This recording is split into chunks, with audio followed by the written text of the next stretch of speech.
नमस्कार मित्रों, मैं हूं बलवंत भंडारी और आप मुझे फॉलो कर रहे हैं मेरे चैनल गुरु एंड देव पर। आज अति विशिष्ट विषय लेकर उपस्थित हुआ हूं और आज का विषय है वैक्सीन। पिछले मार्च माह से हमने कोरोना, मास्क, लॉकडाउन इन सारे शब्दों को बार बार सुना और इनके बीच हमारी एक अलग सी आदत सी पड़ गई थी। लेकिन अब इस समय हमारे सामने एक नया शब्द आ रहा है, वैक्सीन। वैक्सीन होती क्या है, कैसे काम करती है, कैसे बनती है, इन सारी बातों को कई लोगों ने मुझसे पूछा, मेरे अपने आप ने भी मुझसे पूछा कि होती क्या है। चूंकि माइक्रोबायोलॉजी का विषय था तो मैंने कुछ चीजों को संकलित करके पूरे तौर पर मोटे मोटे रूप में इसको समझने और समझाने का प्रयास किया है। आइए देखते हैं वैक्सीन होती क्या है, कैसे बनती है और कैसे काम करती है। सबसे पहले बात करें वैक्सीन के इतिहास की तो 1796 में एडवर्ड जेनर नाम के एक वैज्ञानिक थे, माइक्रोबायोलॉजिस्ट।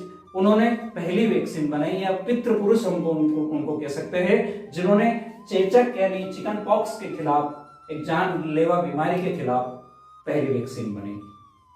और आगे बढ़े तो 1885 लुई पास्चर, जिन्होंने रेबीज के खिलाफ, जो रेबीज नाम की बीमारी होती है, पागल कुत्ते और बंदर के काटने से होती है, वैक्सीन बनाई। आगे बढ़ते गए कालांतर में बहुत सारी vaccine, cholera, anthrax, diphtheria, polio, इस प्रकार की कई सारी वैक्सीन आम लोगों तक पहुंच चुकी है। अब यहाँ एक शब्द पोलियो भी आया है। अब पोलियो मुंह से पिलाई जाती है, इसका मतलब है कि वैक्सीन दो तरह से हमारी बॉडी में पहुंचाई जा सकती है, या तो मुंह के द्वारा या इंजेक्शन के द्वारा।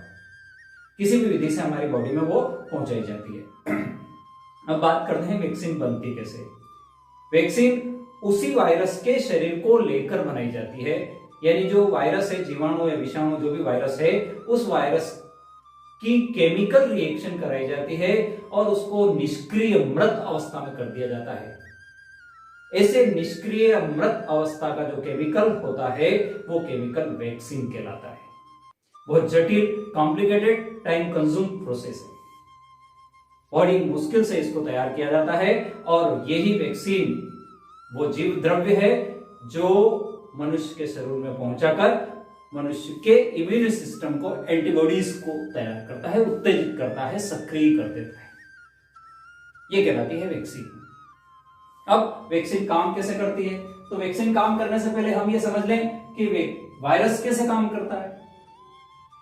वायरस हानिकारक होता है, वैक्सीन हानि रहित होती है वही वायरस, लेकिन वो हानि रहित होता है चाहे हमारी बॉडी में जाए, क्योंकि निष्क्रिय अवस्था है, मृत सी अवस्था है उसकी, उस अवस्था में वो बॉडी को हानि नहीं पहुंचाता है। अब ये वायरस जब हमारी बॉडी के अंदर जाता है तो टॉक्सिन रिलीज करता है, जीव विष पैदा करता है, और ये जीव विष पैदा करने से हमारी बॉडी को नुकसान होता है। लेकिन ये वायरस जब बॉडी में जाता है तो हमारा रक्षा तंत्र, इम्यून सिस्टम, हमारा मिलिट्री जोन एक्टिव हो जाता है। इस पूरी घटना को हम ये समझे कि ये एक आतंकवादी है, और आतंकवादी जब बॉडी के अंदर प्रवेश करता है तो हमारी बॉडी का रक्षा तंत्र, इम्यून सिस्टम एकदम एक्टिव हो जाता है और यहां से विशिष्ट प्रकार की कोशिकाओं को रिलीज करता है, सैनिकों को रिलीज करता है। वो सैनिक जाकर उस वायरस पर आक्रमण करते हैं। ऐसी प्रक्रिया में जब वायरस आता है तब ये कोशिकाएं बनती है। जब वायरस आता है तब कोशिकाओं का निर्माण होता है। कई बार क्या होता है कि ये प्रक्रिया में, कोशिकाओं के बनने में, एंटीबॉडीज बनने में हमारा इम्यून सिस्टम थोड़ा सा कमजोर पड़ जाता है, या यूं कहें कि वायरस ज्यादा शक्तिशाली रहा हो। ऐसी स्थिति में यह वायरस बॉडी को नुकसान पहुंचा देता है। और कोरोना वायरस के केस में हमने देखा है कि लाखों लोग मौत के मुंह में चले गए। अब हमने वैक्सीन के बारे में यह बता दिया है कि जैसे ही ये वायरस बॉडी में जाता है हमारा इम्यून सिस्टम ऑटोमेटिकली कोशिकाओं को रिलीज करता है। यदि हमारी बॉडी में एक नकली वायरस डाला जाए, डमी वायरस डाला जाए, तो हमारा इम्यून सिस्टम पहले से तैयार हो जाएगा। यहां पर यह बात भी ध्यान रखने योग्य विशेष है कि एक प्रकार की कोशिकाएं, इम्यून सिस्टम के जो एंटीबॉडीज तैयार हुए हैं वो एक ही प्रकार के वायरस को मारते हैं।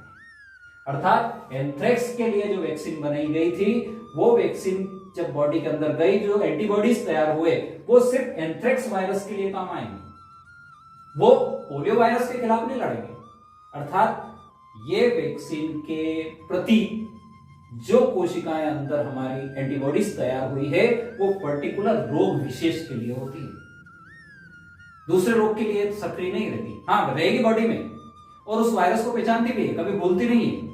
जीवन में जब कभी भी ये वायरस हमारी बॉडी में इंटर करेगा, ये वायरस जिस व्यक्ति को एक बार अपने वैक्सीन जिस व्यक्ति को दे दी है, वो एंटीबॉडीज तैयार हो गई हमारी। ये एंटीबॉडीज जीवन भर उस वायरस को याद रखती है। जैसे ही ये वायरस आया कि वो सक्रिय होकर उसको मार देगी। अर्थात एक बार यदि ये एंटीबॉडीज हमारी बॉडी में तैयार है तो फिर ये रोग होने की संभावनाएं बिल्कुल समाप्त सी हो जाती है। ये पूरा वैक्सीन के कार्य करने की प्रक्रिया है। अर्थात हमारी बॉडी में वैक्सीन देकर हमारे एंटीबॉडी सिस्टम, इम्यून सिस्टम के अंदर उन कोशिकाओं को उत्तेजित अवस्था में तैयार रखना, ताकि इस तरह के आतंकवादी जब भी अंदर प्रवेश करे तो वो विशेष कोशिकाएं, विशेष रोग के वायरस को तत्काल उसको निपटा दे। कई प्रकार की वैक्सीन हम अभी भी नाम सुन रहे हैं, आने वाली है लेकिन आई नहीं है। इसलिए सावधानी आवश्यक है। किन्हीं अफवाहों पर ध्यान न दें, मास्क पहने, 2 गज की दूरी बनाए रखें। पुनः निवेदन, जब तक वैक्सीन नहीं लग जाती है तब तक सावधानियां आवश्यक है। अंत तक वीडियो देखने के लिए बहुत बहुत धन्यवाद। जय जिनेंद्र।